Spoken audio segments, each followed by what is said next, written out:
Golden State Media Concepts Fantasy Football Podcast is your one-stop shop for fantasy football news and advice. Can't decide on who to draft on the first round? Going gaga on how to line up your team. Got you covered. Traditional leagues, dynasty league, PPR league, IDP league, even daily fantasy football league. Join us as we break down all the questions of fantasy football. It's the Golden State Media Concepts Fantasy Football Podcast.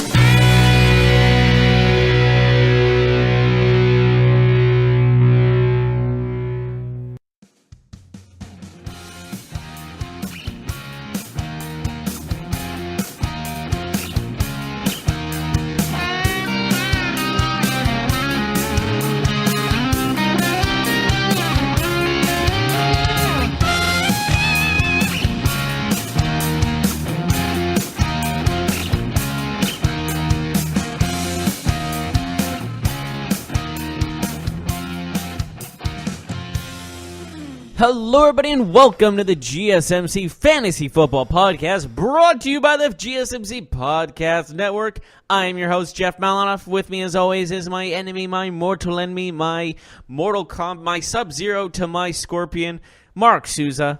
I say that because Mortal Kombat 11 has been as a reveal trailer, and it looks awesome. I'm psyched for it. I don't know about you. Nope. I care less. Well, I'm psyched for it. Anyways. Congrats. I played the last, 3 Mortal Kombats, so I'm psyched. Anyways, I want to play them all. Regardless, getting off track. What we're talking about right now is fantasy football. AFC. Just so everybody knows. Yeah, when this isn't the Mortal Kombat podcast, although I would be all about that.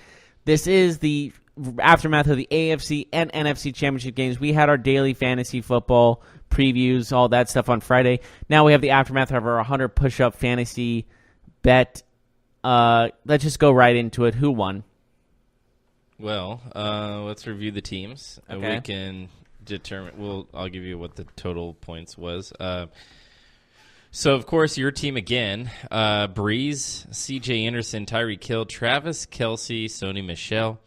I had Mahomes, Kamara, Michael Thomas, Gronk, and Gurley. Let's do quarterbacks first. You had Breeze. I had Mahomes. I won that battle 24.9 to 16.7. Yeah, Breeze was pretty disappointing.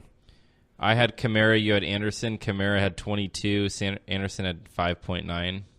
So that was he was on a hot streak. That's why I went with him. Michael Thomas for me, Tyreek Hill for you. Somehow Michael Thomas still outscored Tyreek Hill 7.6 to 5.2. How did they both do terrible? Like, seriously, what was up with that? Tight ends, I had Gronk. You had Kelce. Of course, you picked Kelce first, and I settled for Gronk. But Gronk actually had a better game, 13.9 to 11.3. I don't understand. Every time I pick the guy who's on, this amazing streak of dominance, they just decide to do bad. Mm-hmm. And flex player, you really got me. I had Gurley. You had Michelle. Gurley had 8.3. Michelle at 26.3, but unfortunately that was the only position that you beat me. And Jeff, unfortunately for you, you'll be doing 100 push-ups because you lost 76.8 to 65.5. It actually was closer than I thought it was going to be. Yeah, Michelle tried. He tried his hardest to bring you back. I'm sorry. I picked the guys who were on good streaks at the time. No? I didn't pick, nobodies. That's true. No, I agree with that. But the Anderson pick... a little rough. If you would have picked Kamara, you would have won. You already picked him by the time it was my turn, though. Well, you picked Kelce first. Then you went with Kamara. Gotcha. I went with the best tight end choice because that's who was Or if you would have went with ball. Michelle and then went with a different flex, you could have got me.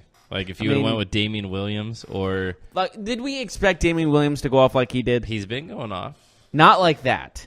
I had him in a couple of my daily. You said you had him in your daily. Yeah, league? I also did as well. Just because so then he you was had cheap. a little bit of a. What about James White? James White would have been a big help. He had a good game again. But I would just C.J. Anderson had multiple over 120-yard rushing games. Mm-hmm. All I hear is excuses. I'm just speaking facts. That's not excuses. That's just facts. All of why I hear picked is who I somebody picked. who's not doing 100 push-ups at the moment. All right, so Jeff's doing push-ups, so he will be back Friday when we do our next podcast.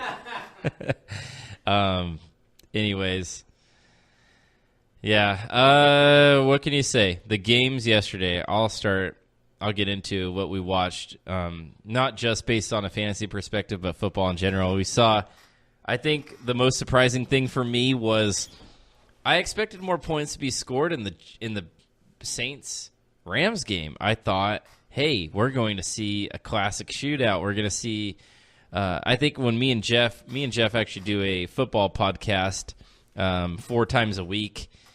Check that out if you haven't already on the GSMC Podcast Network. But when we did our predictions, I had 31-24 Saints, and Jeff had 35-28 Saints. So both of us thought there was going to be more points scored than there actually was.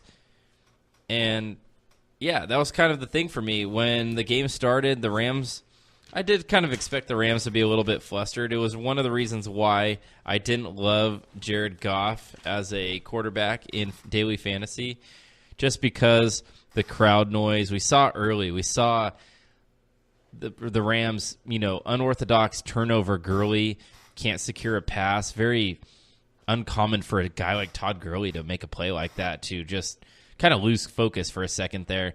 But, in the crowd noise, in a situation like that, things happen. So I can't say I didn't see it coming, but, yeah, you gotta look at this game and from the outside, and I just thought the Rams would take them a while to get into it, and it did. But the Saints not scoring touchdowns on those early drives really limited their fantasy numbers, in my opinion, especially Drew Brees. I mean, they settled for 2 field goals, getting the ball into the red zone twice and coming away with just 3 points. Obviously the chance of a touchdown is there for a guy like Kamara, Ingram, Michael Thomas, who had a tough day at the office. Ingram had a tough day at the office in terms of daily fantasy. Drew Brees was very disappointing in my opinion. But yeah, and then you look at the Rams' perspective. The second half, they got it going. But again, it's so hard to have one half of bad football on offense and to salvage a good fantasy day. So I thought Goff did well in terms of where he started in the game. I mean, he actually had more fantasy points than Drew Brees, which is interesting. If you told me that going in, I wouldn't have believed you. That's for sure. Now, Todd Gurley, man. Todd Gurley, I don't know what's going on with him. We heard after the game that he said he's healthy. He said it wasn't a health reason why he didn't play all that much. But he was out-touched by C.J. Anderson. Neither one had a good game. In fact, Gurley had the 1 rushing touchdown, so he slightly outscored C.J. Anderson. But, yeah, what can you say? I'm concerned about Todd Gurley in the Super Bowl when the people out there, when you're playing daily fantasy for Super Bowl Sunday, Todd Gurley is going to still be very highly priced. Concerning, very concerning. They say he's not hurt, but does anyone actually believe that Todd Gurley is healthy? There's no way that this guy, who was one of the front runners for MVP for the first half of this season, he was on a record-setting pace. There's no reason for him to just all of a sudden not play well. Like, he's a running back. Like, his job is to run the ball between the tackles, catch the ball out of the backfield. Yeah, teams are game planning against him. They've been game planning against him for the last couple of years now, and he's been fine. So it's not that. It's not anything else but injury. It has to be. C.J. Anderson is a guy that got off the street. I mean, they literally signed him after he was a free agent for a few weeks after being cut by Carolina. He couldn't even secure 3-4 carries a game for the Panthers, and you're all of a sudden telling me that he is a better running back than Todd Gurley? That no one believes that. Not C.J. Anderson, not his family. No one believes that. So I don't know what's up with that. Robert Woods didn't have the greatest game. Brandon Cooks had a decent game. Nice game there. I liked Brandon Cooks a lot heading into this week. He didn't, I guess, have a huge game, but he had a good football game, a good fantasy game. And then we look over at the AFC. I mean, what can you say? That game started off again slow. I know everybody who had Chiefs players in daily fantasy were probably thinking like, man, I picked Mahomes, I picked Tyreek Hill, I picked Travis Kelce. These guys aren't doing anything. It's halftime. We don't have any points scored. And all of a sudden, the Chiefs' offense exploded in the second half. Fourth quarter, 24 points. Mahomes and Kelce got on the board. Mahomes had a good game. Damien Williams, though, man, he was the one standout. He scored 3 times in the fourth quarter. Damien Williams scored 3 touchdowns in the fourth quarter. Big day for him in daily fantasy. Tyreek Hill, we talked about it as he was one of the players that you picked, Jeff. And I'm back. Tyreek Hill had a tough game. He got loose on that one long one, but that was pretty much it. The Patriots did a good job taking him away. And, even Kelce. Kelce got taken away, although I was very surprised that he seemed like... Why? Did you notice on Kelce's touchdown how the Patriots decided to double-team Tyreek Hill on that play and not Kelce? It's like, they're in the red zone. They're going to Kelce. Why are you not double-teaming Kelce? That's not the time you double-team Hill, because Hill is not a red zone guy by any means. Right. So, and, yeah. I was like, okay. Interesting play call there. But, yeah, for the Patriots, I mean, Sony Michel had a great game. Yes, I thought James White had a pretty good game. I mean, he didn't go off, but nice game for James White, you know. He's very consistent. You know, the Patriots had 3 running backs who did well. White had 11 points. Burkhead had 2 touchdowns. Sony Michel had 2 touchdowns. Very good game for all 3 running backs, especially Burkhead and Michel. So we'll see what they do. It's so hard to predict that backfield going into the Super Bowl. Like, who do you pick from? Burkhead, Michel? They're so dangerous. That's the thing. Like, everyone's dangerous. You never know who's gonna be the game plan that week. You know, it could be Burkhead against the Rams. Josh McDaniels just knows how to use everyone to their fullest. Mm-hmm. And especially in these, like, you should see that flea flicker they did at the end of the game. I saw that. Yes. I was like, really? And if he threw it a little bit sooner than he did, Hogan would have got that ball. Mm-hmm. So it's really incredible to see. Like, seeing a flea flicker nowadays is pretty rare. So yeah, for sure. But yeah, I mean, overall, the AFC Championship beyond fantasy provided us a lot of fireworks in that second half. We know that both games had some controversy, especially the Rams and the Saints. I mean, we talked about that on our football podcast in full detail.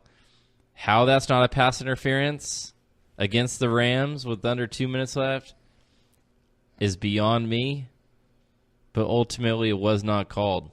The Saints lose that football game as they weren't able to put away the Rams after that play. But that was fun. I thought it was fun this weekend. Anyways, any thoughts on the 2 games before we maybe take a break? They were just very entertaining to watch. They all came down to the wire in overtime, and that's always nice to see. And it's now the new guard versus the old guard is basically what this game is about. Mm-hmm. So that's all I got to say about that. Yeah. All right. So we should take a break. When we come back, we'll talk about standout performers in depth a little bit more, players who underachieved. And, you know, later on in the show, we'll talk about next year what we can expect for the Chiefs and the Saints in terms of fantasy, season-long players. I think there is one key player on one of these 2 teams that will not be with their current team. We'll talk about him when we return.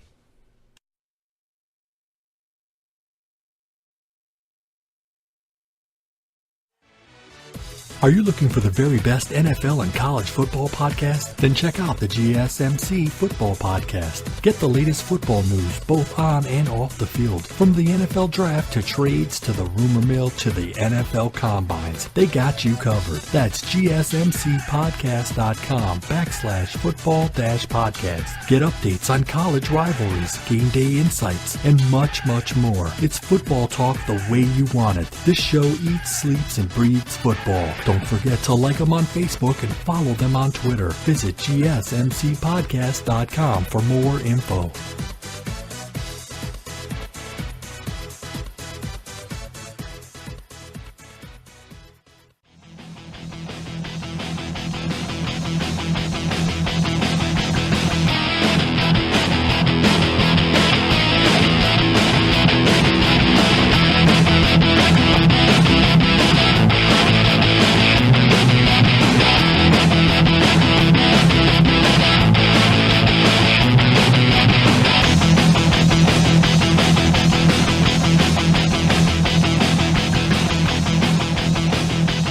And welcome back to the GSMC Fantasy Football Podcast. We just talked about recapping the 2 games now each of the main players did who are on your daily fantasy teams. Now we are moving on. Mark, what's on next on the agenda? Yeah, I want to talk about standout performers a little bit more. Damien Williams is probably the first one. For sure. I was thinking Sonny Michel, but Damien Williams is He only had 10 carries for 30 yards, but he scored a touchdown on the ground, and where he really did his work was his 5 catches for 66 yards and 2 big-time touchdowns in the passing game. One of those touchdowns, he just ran to the end so no one touched him.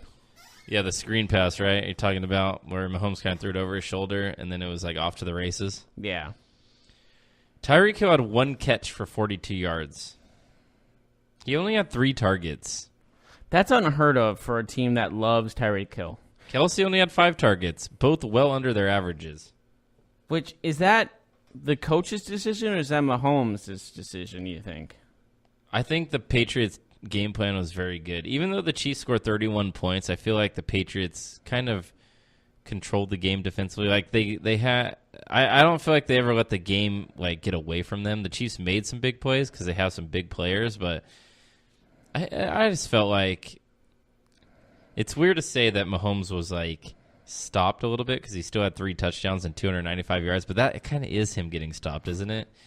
If you can hold Mahomes to under 300 yards passing, and he had 11 yards rushing, I kind of feel like maybe you did your job there. True, very true. And it's all about contributing. Like, obviously, these guys don't care about stats in this type of situation, but you expect a lot more progress from the bigger guys like that. Yeah, absolutely. Julian Edelman had 7 catches for 96 yards. It's kind of about where I saw for him. Did you see? Remember, he almost muffed that punt, and he was all complaining like, "I didn't touch it, And then the very next play, he doesn't catch a ball, and it gets intercepted. Mm-hmm. That's gotta be the biggest karma ever, right? I don't think he touched that punt though.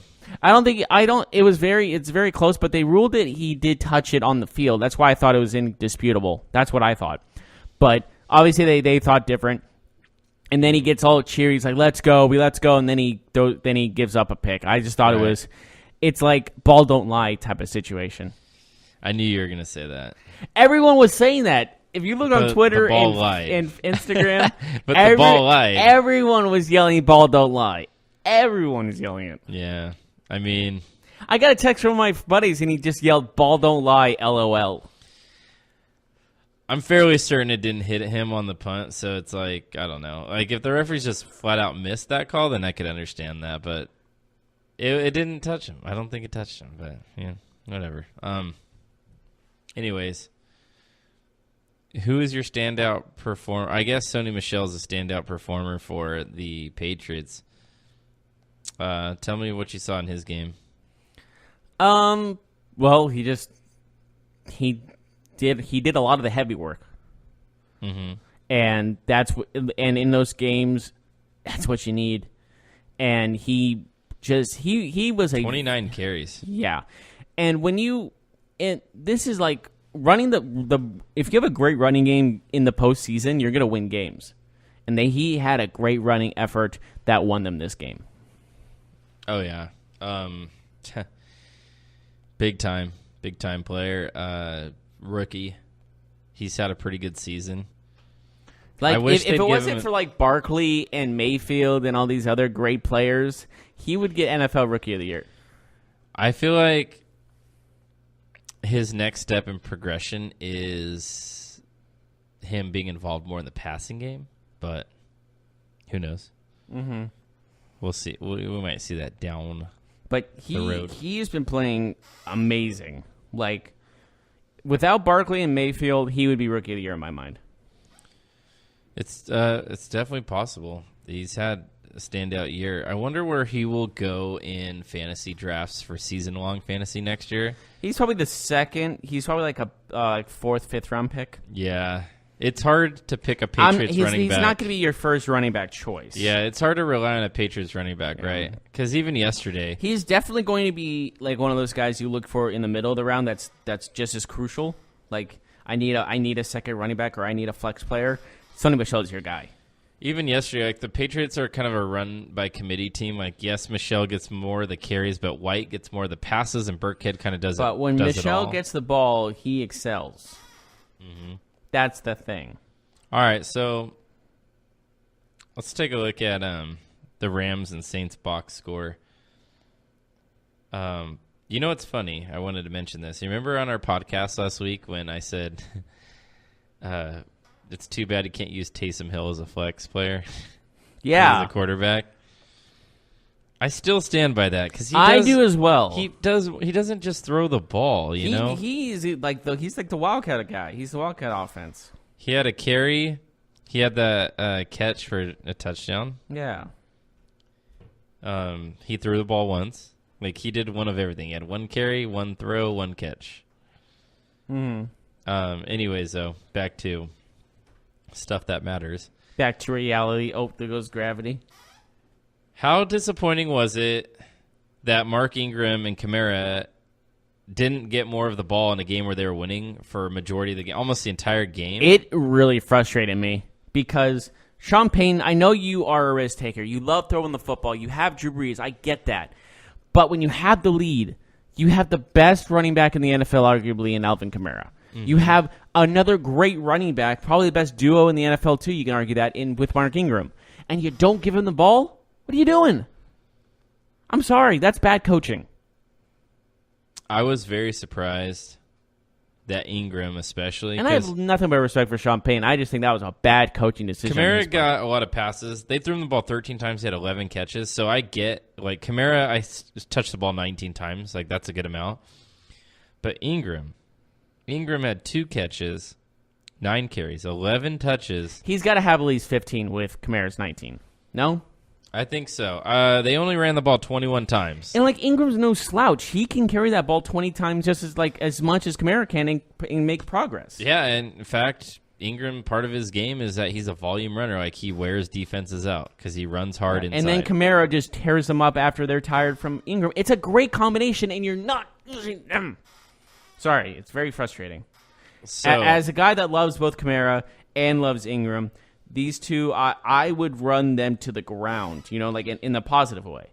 Like, just ride them. Like, you know how the Broncos won the Super Bowl in the 90s? They rode Terrell Davis to the ground. yes. They won Super Bowls like that. You got to do the same thing with Kamara and Ingram. You win this game if you ride them both. You have two Terrell Davis-like players. It brings up an interesting conversation. Ingram is a free agent. The Saints He's don't gone. have too much money. He's gone. Someone's going to pay him big-time starting running back money. He might not live up to those expectations, but he's going to get that money nonetheless. Give me 1 or 2 teams that you can see going after Ingram, and if they do, so I'm going to ask you this in 2 parts. Okay. First part, give me a team or 2 that you can see going after Ingram to be their every down running back, and then give me, if he goes there, where you'd see him getting picked in a season-long draft. Okay.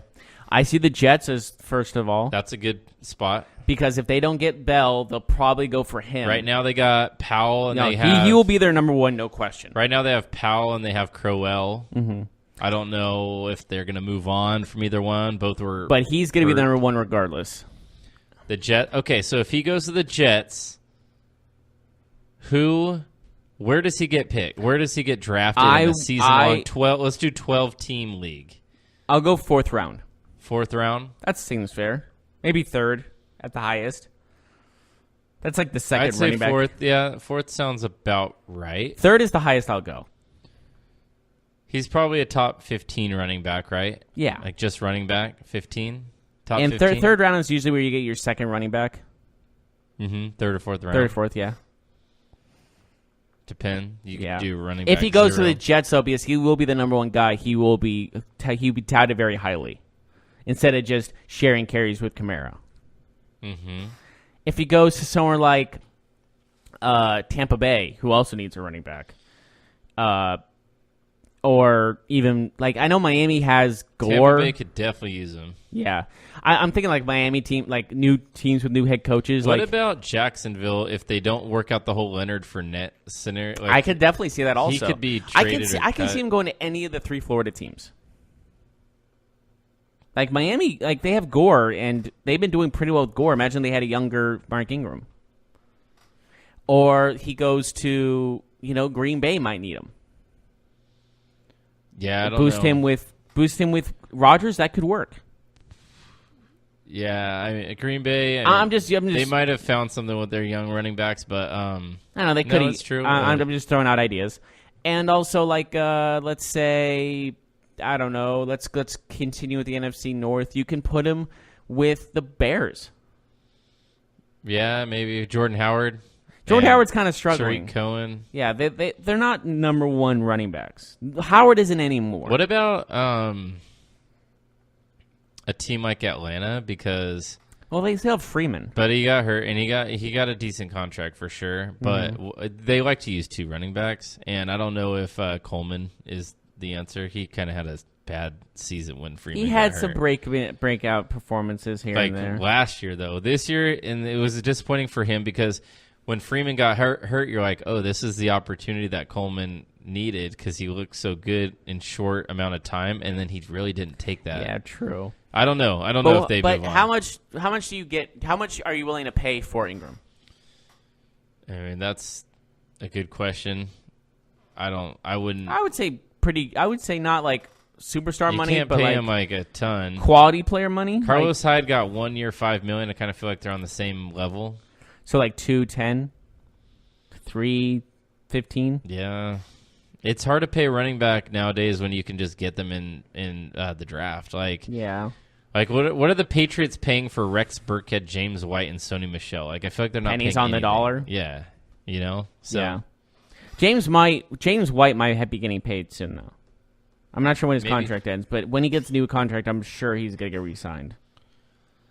you got to look at. Because he was the I'll MVP tell you a of Super Bowl wild card. 51. I'll tell you a wild card team.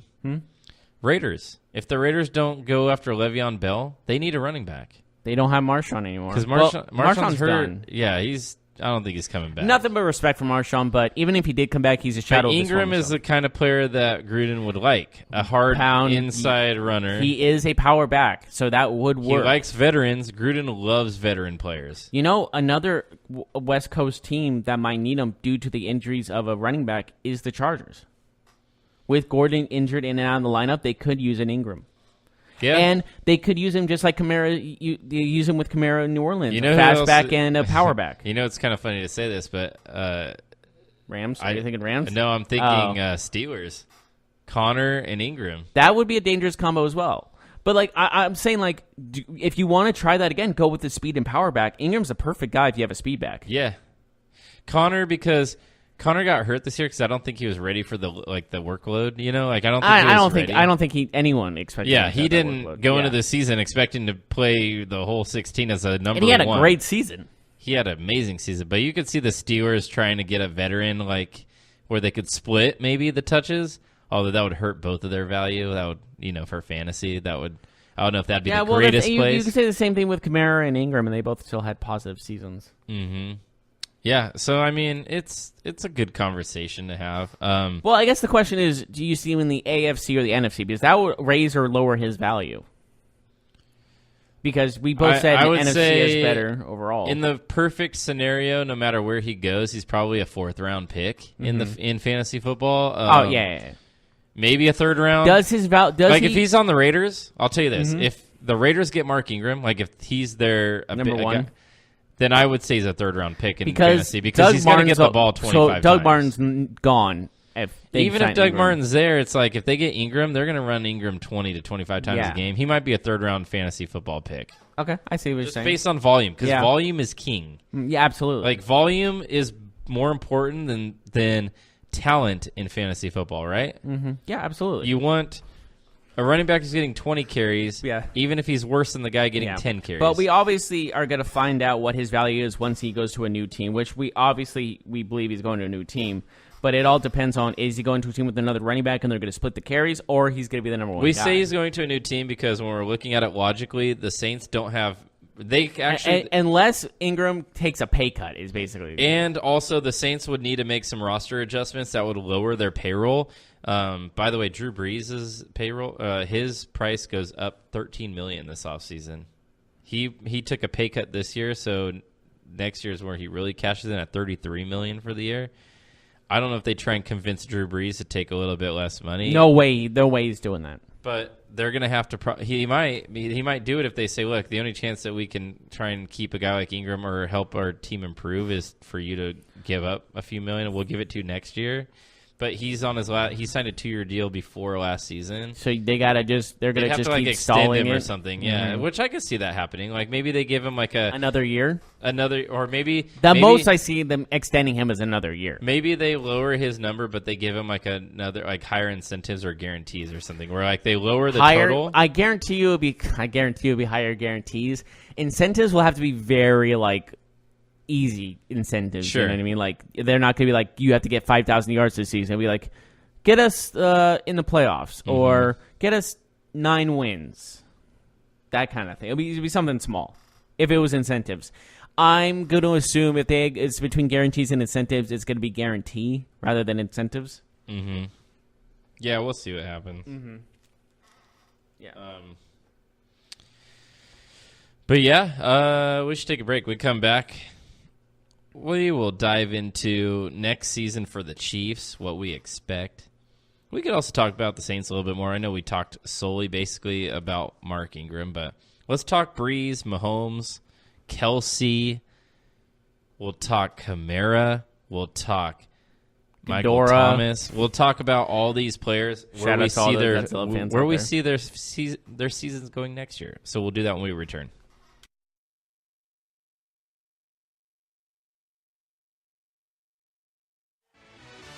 Check out the show that's built on the MMA. From the UFC to extreme cage fighting, they got the fights covered. Check out the GSMC MMA podcast. Get the latest news on past or upcoming fights. Join us as we talk to and about some of the biggest names in the MMA, past, present, and future. When it's the fight game, there's just one show to check out. GSMCpodcast.com/MMA-podcast. Don't forget to like them on Facebook and follow them on Twitter. Visit GSMCpodcast.com for more info.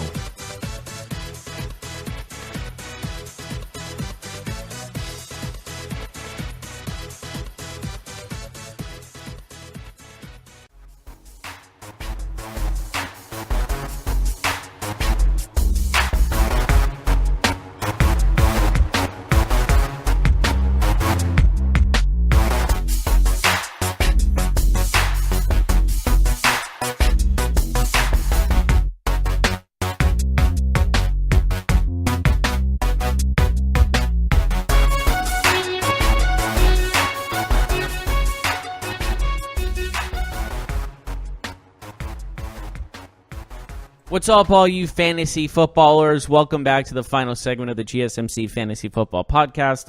We talked about Mark Ingram a lot. Let's go into other possible differences when it comes to fantasy football for next season with the teams that are eliminated. I'll start.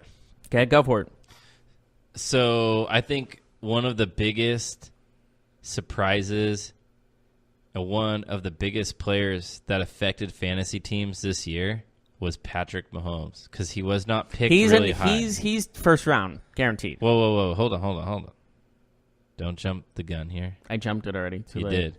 Look, he was one of the last quarterbacks picked in this year's draft. He was mostly people's second quarterback picked, or didn't even get picked at all. There are some teams where he didn't get picked, or some he was on the wire. Yeah. So, is he the number one quarterback taken next year? Oh, 100%. But he's not a first round pick. Some people pick quarterback in the first round. I've seen Aaron Rodgers go in the first round. But those people don't win. They never win. Okay, touche. They usually are last because quarterbacks aren't that valuable. I don't know, but you can stream quarterbacks all year. If you pick Mahomes in the first round this year, you probably won your league still. I mean, I went undefeated in one league and I had Trubisky and Goff pretty much every week, just back and forth. It's like, there's other positions where there's more value, but I will say he will go in some first rounders for some people, but he's definitely the first quarterback taken, in my opinion. Yeah. Okay, I agree with that. If he's not, then who? Let me ask you that. He had 50 touchdowns this year and 5,000 yards. So, he's going to be the first quarterback taken. So if it's not him, is it Breeze? I actually think if it's not him, it would either be Luck or Rodgers at number 2. Okay, understandable. I don't know, though. Do you put Brady up there if he comes back? No. Brady was hardly a top 10 this year in fantasy. He was up there in yards, though.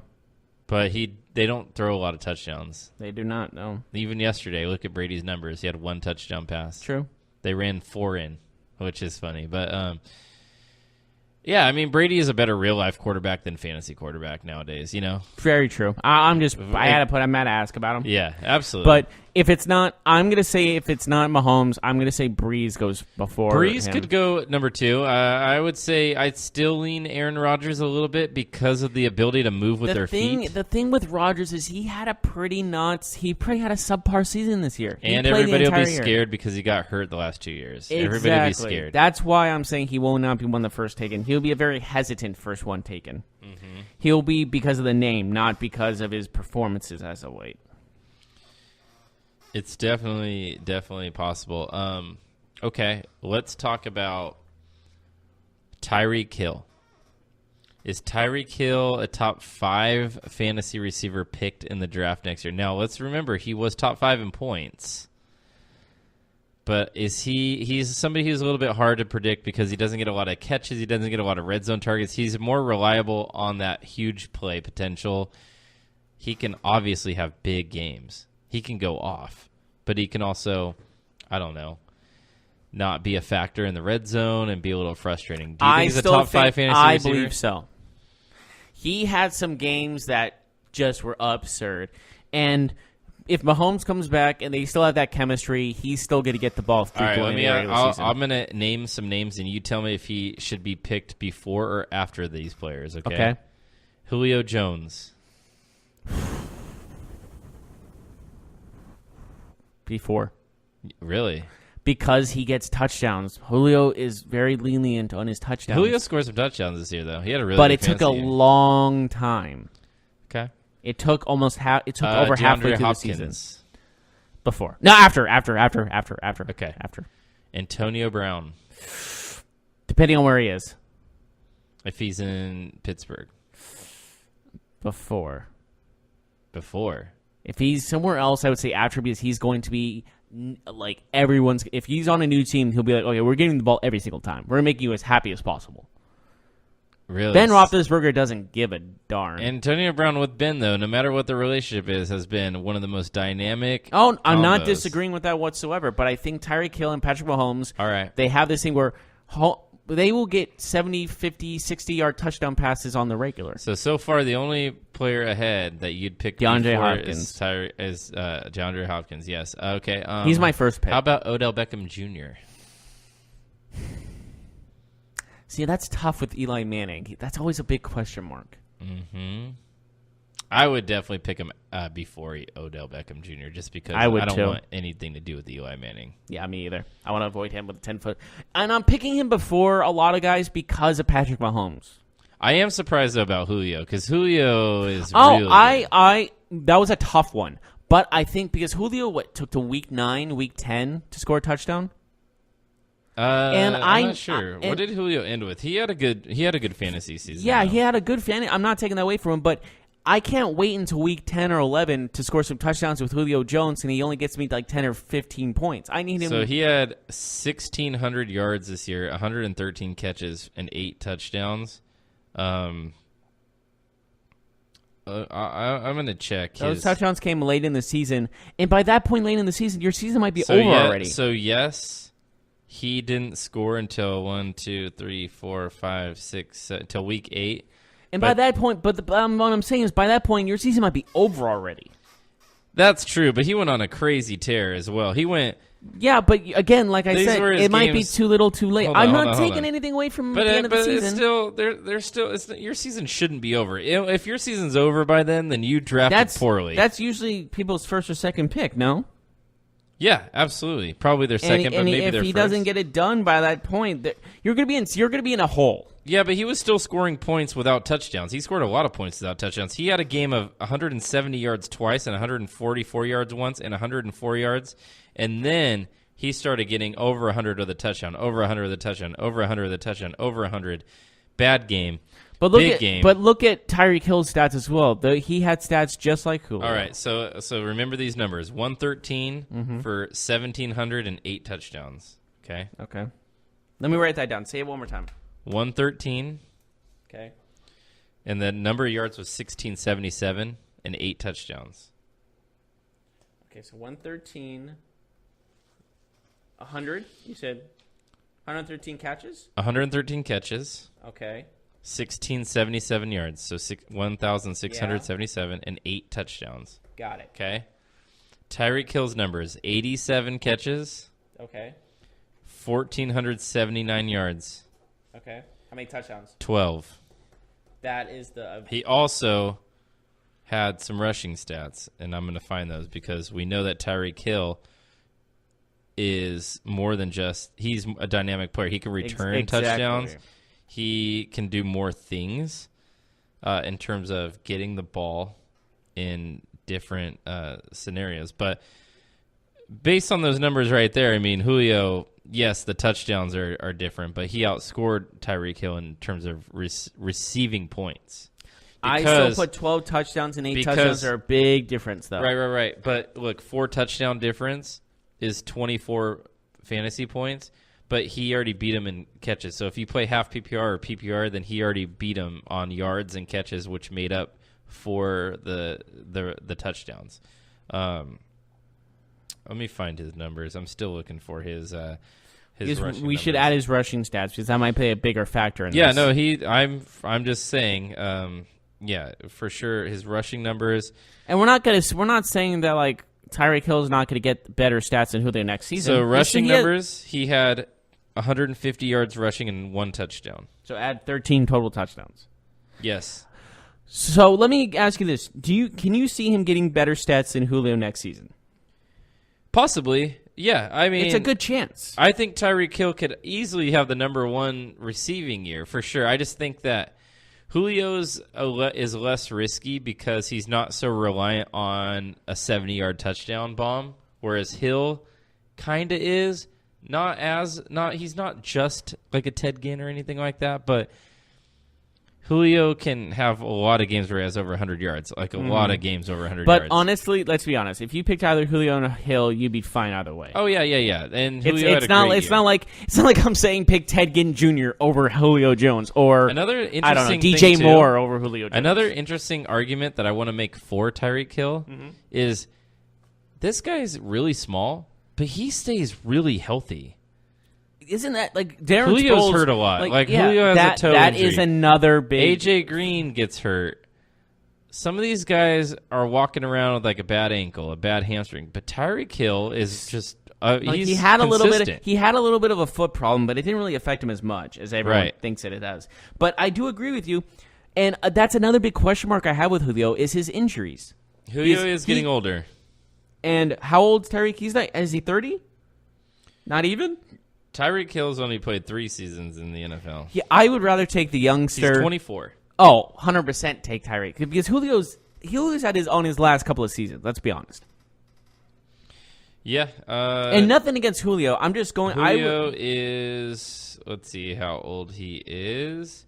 He is 29, so he'll be 30 this year.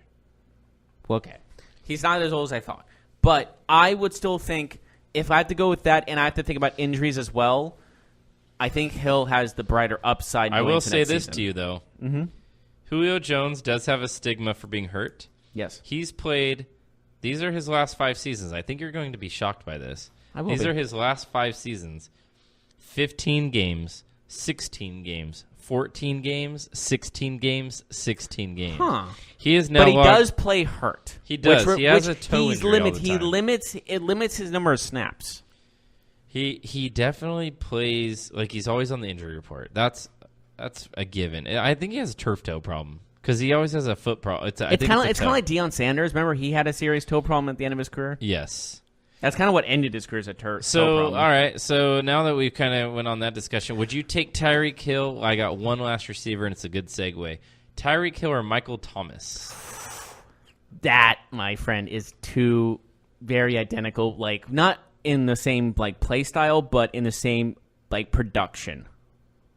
But that's basically saying who's the more go-to receiver, Breeze to Michael Thomas or Mahomes to Hill, and I do have to say Breeze to Thomas is more I like frequent. Having Michael Thomas. I'll tell you right now, when I have him on my fantasy team, I'm like, I can pencil this dude in for like 10 catches. Can I say one crucial thing? Yes. Mahomes also has Kelsey. Absolutely. That's the big factor. That's my problem with Tyreek Hill. There's no Travis Kelsey on the other side. My problem with Tyreek Hill, and he's a great player, but my problem I see what from you're a saying. fantasy owner Travis perspective, Kelsey is the issue. From a fantasy owner perspective, if I have Michael Thomas, I know that he's the number one target. Absolutely. In the red zone. Like, he's the number one guy. But if I have Tyreek Hill, I don't even think he's the third target. Like, it goes. I don't think that's true. But hold on, hear me out. When Sammy Watkins is healthy, it goes Kelsey, and Watkins is a red zone threat. He scores a lot of touchdowns in the NFL, and that's why the Chiefs spent so much money on him. They spent $17 million a year on Sammy Watkins. They didn't do that for him to be. And they also had the money to spend because Tyreek Hill's still on a rookie contract. Exactly. That's true. But the Chiefs also. Is Tyreek Hill the second or third most likely player to score a touchdown when they're in the red zone? Because I still think their running backs, one or two of them, would be like. But the thing is, he doesn't need to be in the red zone to be a threat. That's true. That's why I bring him up so highly. I consider him still a top 5 wide receiver. And let's just take Travis Kelsey. He's gone. He's now a number 1 or 2. Mm-hmm. Is Kelsey the number 1 tight end next year? Him or Kittle? He's going to get it. He's with Patrick Mahomes. Yes, but you have to admit Kittle is up there. Is Kittle the number 2?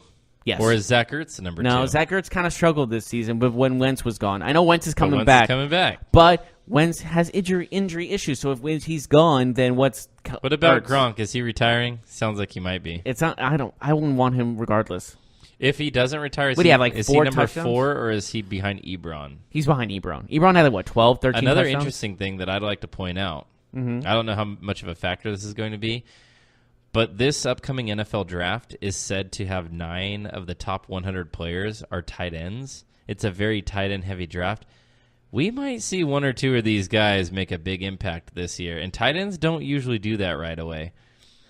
Yeah, I'm not gonna worry about those tight ends right now. Yeah, it's something it's a conversation for another day. That's just something interesting. You need to first of all, you need to marinate tight ends. Tight ends need to marinate. Like, look at Vernon Davis, for example. Mm-hmm. He was one of the best tight ends in the league, but at the beginning, no, he wasn't.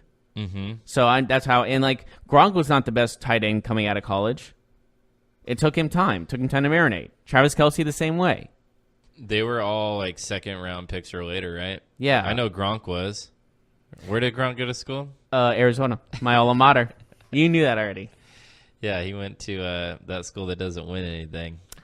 We won national title in 1997 in basketball. Is that the last basketball national title? 97. That's not so long ago. That's a long time ago. Some people don't have one, so I'll take that. Yeah, but they're known as being a big time basketball school. Well, the thing is, it's been 21 years. First of all, Pac-12 was tough. What's going on with their basketball program? Is it dead in the water because of the scandals? They're first in the Pac-12. But what about the whole scandal? What about Sean Miller and all that? Let's not talk about this right now. we're in a fantasy football podcast, not a basketball podcast. A lot of weird stuff going on over there. This happened when I was in school, so trust me, everyone was pretty bummed. Mm-hmm. Anyways, anything else to talk about? But wait, no. Hold on, one more thing. Yes.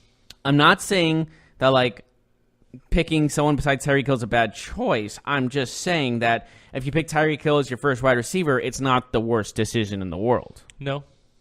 It could benefit you in the long run. In fact, if you this year had a top pick and got a guy like Gurley and then picked Hill as your first receiver, but maybe in like the third round because he was like a second or third round pick this year, depending on. He's gonna be the same, maybe even first in some people's picks, depending. I personally, let me tell you this. Mm-hmm. I personally would hate spending a first round pick on Tyreek Hill, but I would love to spend my second round pick on Tyreek Hill. Does that make sense? Yes, it does. Like, I don't want him. If I have like pick 10 or like 11 or 12, I don't want Tyreek Hill. But if I had pick 10 and then I had pick 14, go Tyreek Hill. Boom. Let me get Saquon Barkley, Kamara. I know that they're not Saquon Barkley and Tyreek Hill. Oh. But I know that's not going to happen this year. Barkley's going to be a top 3 player. For sure. no question. But if I could get, you could probably get Kamara at number 10. What if you got Le'Veon Bell? Where's Le'Veon Bell going to go? That's interesting. Wherever he goes, it totally depends on what the draft order will change regardless wherever he goes. If you told me, if I asked you right now, who is your top 5 picks in next year's fantasy draft? Who would they be? As of today, you don't know. You haven't done any research, just off the top of your head. Barkley, Gurley has to be up there. Gurley, absolutely. Kamara. Let's see, 2 more. Maybe James Conner. If James Conner is, I would put him in the. No, I can't put him top 5. Can't do it. But I will put him in the top 10. But if he's the number 1 in Pittsburgh, we know that's a really good spot. I know, but okay. I'm not risking a number 1 pick for him. So who's the 3? Kamara, Gurley, Barkley. Who else? Who's next? I don't know if I should put Bell up there or not. It's hard to. Elliott's 4th. Elliott. Okay, Elliott. That's fair. Christian McCaffrey's in the top 5. Honestly, I can see him going number 1. He's for sure in the top 5. There's your top 5. So McCaffrey, Gurley, Barkley, Kamara. Elliott, and Kamara. That's for you? Wait, hold on. Say it again. McCaffrey, Barkley, Gurley, Elliott, and Kamara. Yep, that's your top 5. Yeah, not in any particular order. And I don't think a wide receiver cracks that 5. And then in the 10, you can add a couple. And then I'll tell you right now, it gets really interesting because you start thinking either your first wide receiver, or what about Le'Veon Bell? You could totally see Le'Veon Bell. It just depends where he goes, though. I know. I feel like he's going to be utilized regardless. What Don't if he get me goes to wrong. Oakland? Oh, he might be number 1 then. But I think, honestly, I see McCaffrey going 1. Don't you? Depends on the health of Cam. Okay, granted. I think if Cam Newton doesn't play next year. You think Barkley's a 1? I think Barkley could be a 1.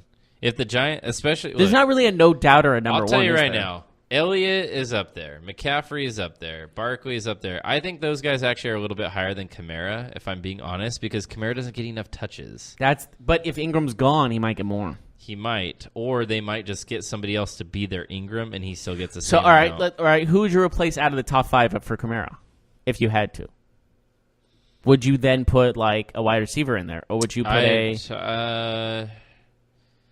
Would you put I don't know, So the one thing is there's not really a running back that'll be picked in this year's NFL draft that I think is going to be a top 10 running back. Like last year, we knew Barkley was going to be a big name. Like we knew he was arguably to be number 1 pick. Yeah, we knew he was going to be a first rounder. But there's no player, I don't think, in this year's draft. I don't think we need one to add to. We don't need one to add up there. So honestly, I would go with like who's used in the Sony Michel might even be. What about Philip Lindsay? Philip Lindsay is probably he's a top 10 running back. Honestly, I would pick Sony Michel over Philip Lindsay. It's tough, I know, but Michel has had some serious games. But they don't use Michel all the time. Do you think they will? I think McDaniels is going to use him more. The problem is that I'm not picking a Patriots running back in the first round. I'm just not doing it. Mm-hmm. They're too. I know, I get it, but I had to bring up Michel because he had a pretty great season. The Patriots running backs are so game plan oriented. Nick Chubb. Oh, Nick Chubb's top 10. He's probably. We have to talk with Georgia running backs. But I don't Michel see a wide receiver. did great. Now and that the more we talk about it, I don't see a receiver going in the top 7. The more that we talk about it, because Chubb is for sure. So would you put Chubb ahead of Kamara? Would you pick Chubb over Kamara? Probably.